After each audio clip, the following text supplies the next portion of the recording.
स्वागत है आपका मनी फ्लो ट्रेडिंग चैनल पर। तो बात करेंगे बीटीएसटी के बारे में कि भाई कल के लिए क्या किस तरीके से प्लान बन सकता है, क्या जोन निकल के आएगा, उसके ऊपर गैप अप के जोन के नीचे गैप डाउन का प्लान करना चाहिए, क्या ग्लोबल क्यूज यहां से इंच अप होते हुए नजर आ रहे हैं और क्या किस तरीके से आज हमें शॉर्ट कवरिंग मूव देखने को मिला है मार्केट में। ये हमें पहले ही पता था, हाई चांसेस थे, कल शाम को भी बोला था, आज सुबह भी बोला और उसी चीज को हमने कैप्चर किया है। लर्निंग चैनल पर first class video first class trade हमने बनाए हैं, वो सारी चीज हम इस वीडियो में डिस्कस करने वाले हैं। तो वीडियो स्टार्ट करने से पहले अगर आप मेरे चैनल पर नए हैं तो सबसे पहले तो चैनल को सब्सक्राइब कर लीजिए, साथ के साथ बेल आइकन को प्रेस कर दीजिए, जिससे you will never miss the update. जो भी वीडियो मैं अपलोड करूंगा आप तुरंत जाकर के देख सकते हैं और अपनी स्ट्रैटेजी बना सकते हैं। एक चीज याद रखिएगा, अगर आप मेरे व्यू पर प्लान करें तो आपको पता होना चाहिए I am not SEBI registered, मैं सेबी रजिस्टर्ड नहीं हूं। तो प्लान करने से पहले अपने फाइनेंशियल एडवाइजर से एडवाइस जरूर कर लीजिएगा। बाकी अगर आप देख रहे हैं, सीख रहे हैं, समझ रहे हैं तो बहुत ही इंपॉर्टेंट वीडियोस आपको मिलते रहेंगे, तो प्लीज अपना प्यार बनाए रखिए। ओके, चलिए सबसे पहले तो बीटीएसटी की बात करते हैं। देखिए कल मार्केट में एक शॉर्ट कवरिंग मूव जनरेट हुआ और काफी अच्छी क्लोजिंग देखने को मिली। अगर मैं आपको डेली कैंडल दिखाऊंगा तो कल जो कैंडल क्लोज हुई वो डे हाई पर क्लोज हुई है। ओके, अब इतनी अच्छी कैंडल के बाद भी मार्केट जो है गैप डाउन खुलता है तो ये हमारा बैड लक है और कुछ भी नहीं है। और गैप डाउन खुलने का कारण क्या, किस तरीके से, वो आगे हम इस वीडियो में डिस्कस करेंगे। चलिए पहले उसको ही हम डिस्कस कर लेते हैं, क्या किस तरीके से वो सिनेरियो बना है। ओके, मैं आपको एक चीज बताऊं, देखिए मार्केट गैप डाउन क्यों खुला, देखिए समझने की कोशिश कीजिएगा। गैप डाउन खुलने का एक ही रीजन है, यहां पर मैं आपको दिखा देता हूं। कल हुआ क्या, कल सेकंड डे था ट्रम्प साहब का अपनी प्रेसिडेंसी में, और उन्होंने कुछ अनाउंसेस किए जो पसंद नहीं आए मार्केट को। ठीक है, एशियन मार्केट को समझ में बिल्कुल नहीं आए। ठीक है, तो उन्होंने क्या बोला यहां पर मैं आपको दिखाऊं, देखिए समझने की कोशिश कीजिएगा। He also told reporters that he is considering imposing a 10% of tariff on the imports of the China made goods as soon as February. Okay, कल फिर से इस बात के बारे में चर्चा हुई। चाइना इज सेंडिंग फेंटाइल, ये एक एसिड है, ठीक है, मतलब केमिकल है, आप ये कह सकते हैं केमिकल है, opioid fueling drug crisis around the world to US via Mexico and Canada, he explained. He announcement followed threat to levy import taxes of 25%. अब क्या है, चाइना इसके मैक्सिको कनाडा के थ्रू भी बेचता है, तो फिर मैक्सिको कनाडा पे 25% की इंपोर्ट ड्यूटी लगाने का, मतलब इंपोर्ट टैक्स लगाने का ऐलान किया। Okay, Trump is considering issuing further section against Russia, ये बात भी वहां पर दिखाई दी, क्योंकि भाई जल्दी जल्दी वॉर खत्म करो वरना हम रशिया पर भी यहाँ पर सेक्शंस लगाएंगे, टैरिफ लगाएंगे, ओके, टैक्सेस लगाएंगे। ओके, अब तो ये सारी चीज क्या हुई, ये सारी चीज क्या होता है कि मार्केट को समझ में नहीं आती और मार्केट को अच्छा नहीं लगता। ये यूएस इकोनॉमिकली तो बेटर है, यूएस इकोनॉमिकली बेटर है, देखिए countries first, US economically better है, जिसकी वजह से क्या होता है ना, यूएस डॉलर जो है वो इंचअप करता है। ओके, अब यूएस डॉलर जब इंचअप करेगा तो भाई ग्लोबल इकोनॉमी यानी एशियन मार्केट की इकोनॉमी आप देखेंगे तो वो कहीं ना कहीं वीक होगी। जैसे आपको मैं बात करूं, कल डॉलर इंडेक्स में शाम को फिर उछाल देखने को मिला, जिसकी वजह से अपनी गिफ्ट निफ्टी वहां पर डाउन साइड ट्रेड करता हुआ नजर आया। ओके, आप जाकर के यूएस मार्केट भी देखिएगा। देखिए मैं आपको एक बार यूएस मार्केट दिखाता हूं, कल यूएस मार्केट पॉजिटिव में क्लोज हुए, काफी अच्छा, नैस्डैक चला, ओके, डाउ जोन्स चला, ओके, एसएनपी चला, तीनों चला, पर अपना गिफ्ट निफ्टी डाउन साइड था। क्यों? क्योंकि जो ऐलान वो कर रहे हैं वो डॉलर इंडेक्स के लिए काफी बेटर है, मतलब डॉलर इंडेक्स बढ़ा है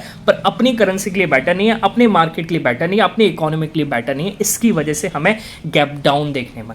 ठीक है, तो आप इस चीज को समझिए, देखिए हमारे पास इसका कंट्रोल नहीं है कि रात को यूएस मार्केट में क्या हो सकता है, हम गैस कर सकते हैं कि ये हो सकता है। ओके, तो इसलिए मैं कहता हूं कि कम से कम क्वांटिटी लेकर के जाओ, क्योंकि लाइव मार्केट में क्या, ये जो दिन चल रहे हैं वो बायर्स के दिन है, इसमें आप बड़ा पैसा बनाओगे। ठीक है, तो चलिए आज हमने किस तरीके से शुरुआत करी, तो मैं आपको सबसे पहले शाम का पिक दिखाता हूं जो मैंने अपने टेलीग्राम चैनल पर डाला था। ओके, देखिए मैंने शाम को बोला था, कल शाम को आपको मैं दिखा देता हूं, ये था टेलीग्राम ग्रुप पर कि इंडेक्स में शॉर्ट लगभग 3.4 लाख कॉन्ट्रैक्ट्स के आसपास है। इलेक्शन डे लो था 3.5 लाख शॉर्ट्स का, एक्सट्रीम ओवरसोल्ड है मार्केट, और ऐसे में एक अच्छा रिजल्ट बड़ी शॉर्ट कवरिंग को जनरेट कर सकता है। ठीक है, तो एक बड़ी शॉर्ट कवरिंग तो नहीं आई, पर निफ्टी की एक्सपायरी इतनी सी कवरिंग की वजह से काफी अच्छे गेंस देखने को मिले, हमारे 2 बार ऑप्शंस डबल हुए हैं। ठीक है, वो सारी चीज अभी हम डिस्कस करेंगे। जैसे मैंने शाम को बोला था, आज सुबह भी मैंने बोला, चलिए आज एक्सपायरी है, एक शॉर्ट कवरिंग मूव पॉसिबल है, इंट्राडे में मजा जरूर आएगा, डेटा में जरूर देखेगा और पैसा बनाएंगे, नहीं सिर्फ पैसे बनाएंगे ही नहीं, छापेंगे, ये मैंने बोला। ओके, चलिए अब हमने मूव को कैसे कैप्चर किया मैं आपको दिखाता हूं। तो फर्स्ट ट्रेड हमने पकड़ा था, यहां पर आपको राइट हैंड साइड पे पिक दिख रहा होगा, मैंने बोला है अपडेट कीजिए। पहले मैंने बोला था 23,130, फिर मैंने अपडेट करने के लिए बोला 9:28, तो 9:28 का कैंडल ये है। ओके, तो मैंने ये बोला कि इसको 23,120 पर ले आइए, इसके ऊपर हम प्लान करने वाले हैं। मार्केट थोड़ा सा नीचे गया, ओके, हमारी एंड एंट्री यही बनी है। ओके, और क्या फर्स्ट क्लास मूव दिया है। 60 रुपए का ऑप्शन था, आप जाकर के देखिएगा। यहां पर अगर मैं बात करूं 23,100 का जो ऑप्शन था वो 60 रुपए का था, उसने हाई लगाया 130 रुपए का, डबल से भी ज्यादा का मुनाफा देकर के गया। फर्स्ट ट्रेड इतना बेनिफिट देकर के गया, मजा ही आ गया। ओके, ये फर्स्ट ट्रेड बना। ओके, अब नीचे देखिएगा, मैंने मिड कैप निफ्टी में भी बोला 12,210 और 12 के ऊपर अपसाइड मूव पॉसिबल है। एक बार मैं आपको मिड कैप निफ्टी दिखाता हूं, मिड कैप निफ्टी क्या फटा है। आपने शायद चार्ट देखा या नहीं देखा, पर अगर जिसने देखा उसको पता होगा क्या फटा है ये। ओके, रुका नहीं है, ग्रीन कैंडल ग्रीन ग्रीन बनाते बनाते 12,200 तक का हाई लगा दिया। ओके, ऑप्शन जाकर के देखिएगा, ऑप्शन यहां पर जो हमने लिया था लगभग 12,060 का, मेरे 12,050 पता नहीं 60 का ऑप्शन था या 12,200 का ऑप्शन था। ओके, देखिए एक्सपायरी क्या है ना कि एक्सपायरी जो है वो वीकली नहीं है, इसमें एक्सपायरी मंथली है, तो दूर का ऑप्शन अभी वर्क करेगा क्योंकि 10 दिन है लगभग। ओके, 7-8 दिन हो गए पर अभी वर्क करेगा। ओके, तो हमने ये लिया था 115-116 रुपए के आसपास, उसने पता है जाकर के देखिएगा हाई लगाया 240 से भी ऊपर का।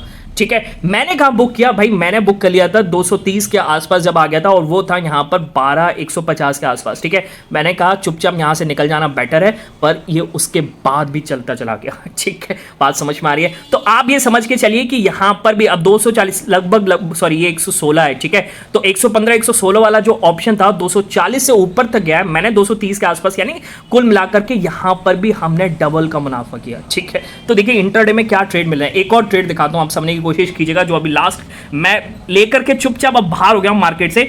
मैंने बोला निफ्टी में 23,225 के ऊपर अपसाइड मूव पॉसिबल है। अगर मैं आपको निफ्टी दिखाऊं, और देखिए निफ्टी में 23,225 के ऊपर फिर हमने यहां पर प्लान किया था, 23,225 को मैं मार्क कर लेता हूं। आपको चार्ट पे कुछ खास मूव नहीं दिखेगा, सिर्फ 260 तक का, ये तो अलग चीज है। ठीक है, यहां तक का मूव देखिएगा।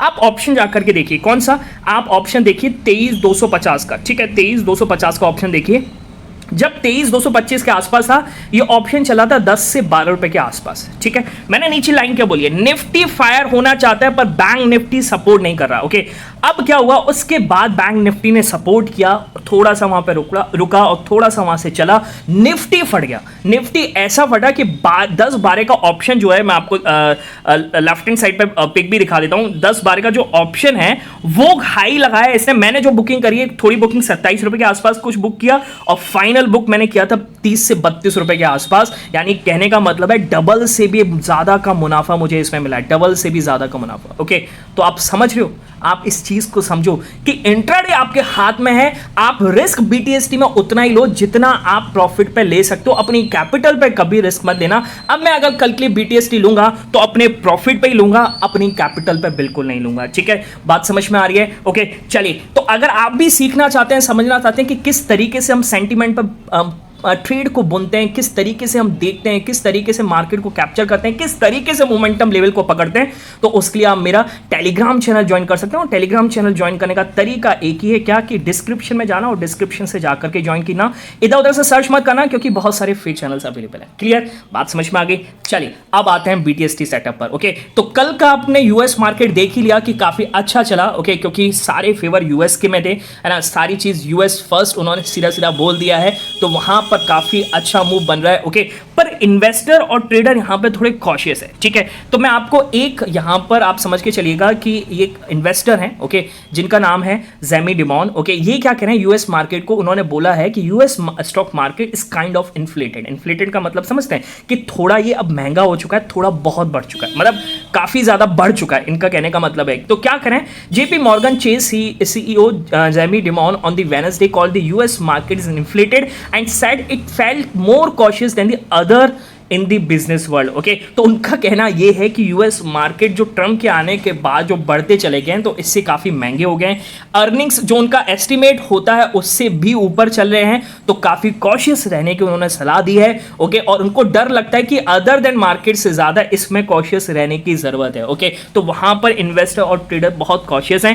एक इन्वेस्टर का और मानना है कि भाई जो अर्निंग सीजन यूएस मार्केट में चल रहा है, तो अर्निंग सीजन अगर समझ के चलिएगा, अर्निंग सीजन जो है है अगर एस्टिमेट्स को, जो उनकी एस्टिमेट्स उन्होंने बनाई है, जैसे हमारी मार्केट की एस्टिमेट्स होती है, जैसे उस मार्केट की एस्टिमेट्स बनाई गई हैं, उसको अगर स्ट्रांगली बीट नहीं करता, ओके, ये समझ के चलिएगा, स्ट्रांगली बीट नहीं करता तो वहां पर काफी बड़ा करेक्शन देखने को मिल सकता है। ओके, तो ऐसा नहीं है कि अपना मार्केट ही करेक्ट हो रहा है। ओके, यूएस मार्केट भी करेक्ट हो सकता है कभी भी, और वहां पर कॉशियस सिग्नल दिया जा चुका है। ओके, बात समझ में आ रही है? ओके, बाकी यूएस से आज एक डेटा आने वाला है, उस पर आपकी नजर होनी चाहिए। जॉब्स डेटा आएगा। ओके, जॉब्स डेटा आपको पता होना चाहिए कि जॉब्स डेटा काफी ज्यादा ये असर डाल सकता है। ठीक है, ओके, शाम के आसपास जॉब्स डेटा आपको देखने को मिलेगा, आपकी नजर इस पे बनी रहनी चाहिए। ठीक है, चलिए अब आते हैं कि आपको बीटीएसटी लेनी कहां है, समझ के चलिएगा बीटीएसटी आप कैसे लेंगे। ठीक है, देखिए निफ्टी साइडवेज हो चुका है क्योंकि इसकी एक्सपायरी भी है। ओके, पर अगर ये डे हाई को क्लोज करता है, मतलब डे हाई के ऊपर क्लोज करता है, अगर मैं आपको बैंक निफ्टी भी दिखाऊं, बैंक निफ्टी भी आप देख लेते हैं,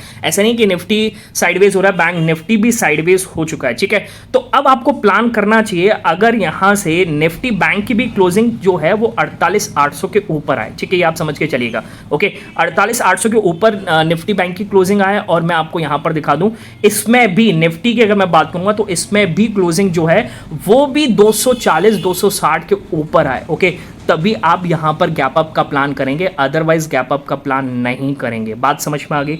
बिल्कुल नहीं करना है गैप अप। ठीक है, अगर यहां से अभी देखिए मार्केट में 1 घंटे के आसपास और टाइम है, यहां से मार्केट करेक्ट हो जाता है, और अगर इसकी क्लोजिंग, मैं 5 मिनट टाइम फ्रेम पर इसको शिफ्ट कर रहा हूं और समझने की कोशिश कीजिएगा, अगर इसकी क्लोजिंग जो डे लो तो नहीं कहेंगे, जो इसने रिसेंट लो, जो कल की क्लोजिंग है, ठीक है, यानी कहने का मतलब 23,150 है, अगर इसके नीचे क्लोजिंग करता हुआ नजर आता है या फिर इसके आसपास क्लोजिंग करता हुआ नजर आता है, तो यहां से हम शॉर्ट्स भी कैरी कर सकते हैं, गैप डाउन का भी प्लान कर सकते हैं। हो सकता है यहां पर ये लिक्विडिटी लेने गया हो और कल फिर वहां से जो उसने लिक्विडिटी ली है और नीचे डाउन साइड की तरफ फिर से 23,000 को चेक करने की या 23,000 को टेस्ट करने की कोशिश कर सकता है। ठीक है, बाकी यूएस मार्केट देखेंगे तो यूएस मार्केट आज, यूएस फ्यूचर्स देख लेते हैं। यूएस फ्यूचर्स आज कुछ भी खास यहां पर अभी नहीं बता रहे हैं। ठीक है, नैस्डैक फ्यूचर्स में थोड़ा बहुत करेक्शन है, सुबह पॉजिटिव था, अब धीरे धीरे करेक्ट हो रहा है, क्या चल रहा है वहां पे कुछ नहीं पता है। ठीक है, पर ये रात को पता जरूर चलेगा। चलिए बाकी मिलेंगे नेक्स्ट वीडियो में, तब तक के लिए बाय बाय, टेक केयर।